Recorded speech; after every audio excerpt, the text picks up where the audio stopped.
வணக்கம் பக்தர்களே, நமது ஆன்மீக பயணத்தில் இணைந்திருக்கும் உங்களுக்கு நன்றி. ஓம் சிவ தந்திரம் சேனலில் சிவபெருமான் வழிபாடு, திருநெறி, பாவாடிகள், ஸ்லோகங்கள், சித்தர் வரலாறுகள் எல்லாம் உங்கள் மனதை தூண்ட வைக்கும் வகையில் பக்தியில் தோயும் வீடியோக்கள் தொடர்ந்து பார்க்க லைக் பண்ணுங்கள், காமெண்ட் பண்ணுங்கள், ஷேர் பண்ணுங்கள். முக்கியமாக கீழே இருக்கிற சப்ஸ்கிரைப் பட்டனை அழுத்திட்டு பக்கத்தில் இருக்கிற பெல் ஐக்கானை ஆக்டிவேட் பண்ணுங்கள். ஓம் நம சிவாய. சிவன் அருள் எப்போதும் உங்களோடு இருக்கட்டும். ஓம் சிவதந்திரம் நமது யூடியூப் இன்றைக்கு என்ன பதிவு பார்க்க போறோம் பார்த்தீங்கன்னா, மிக ஒரு சக்தி வாய்ந்த முறைகள் கோவிந்தா. கோவிந்தா மோட்சம் தரும் திருநாமம் கோவிந்தா. கோவிந்தா என்றால் இறந்தவர்களுக்கு மோட்சம் கிடைக்கும். காக்கும் கடவுளான ஸ்ரீ வேங்கடமுடையானை பக்தர்கள் கோவிந்தா என்று அழைத்தால் ஓடோடி வந்து அருள் புரிந்து விடுவார். கோ என்றால் உலகம், விந்தன் என்றால் காப்பவன். ஆக கோவிந்தன் சமம் உலகையே காப்பவன். விஷ்ணு சகஸ்ரநாமத்தில் 1000 நாமங்கள் இருந்தாலும் அவற்றில் சிறப்பானது கோவிந்தா என்னும் திருநாமம். ஆதிசங்கரர் கூட பஜ கோவிந்தத்தில் இந்த நாமத்தின் மகிமையை எடுத்துரைத்துள்ளார். கோவிந்தா என்ற நாமத்தின் ஆழ்ந்த பொருள், கோவிந்தா என்றால் போனால் திரும்ப வராது என்பதன் உண்மை அர்த்தம். இந்த நாமத்தை பற்றி கொண்டவன் மீண்டும் பிறவி எடுக்க மாட்டான் என்பதே. அதாவது மறுபிறவி இல்லாத நிலை, மோட்சம்.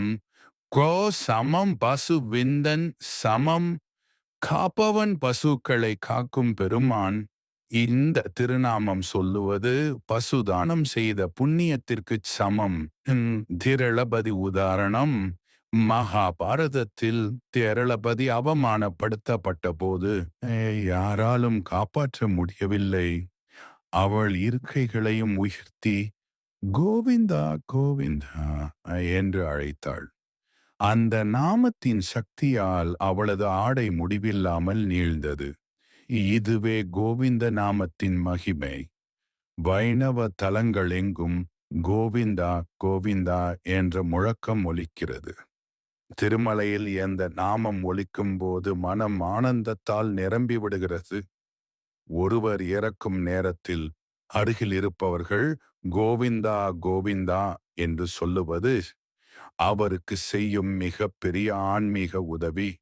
அந்த திருநாமம் அவருக்கு மோட்சம் தரும் வழி ஆகிறது.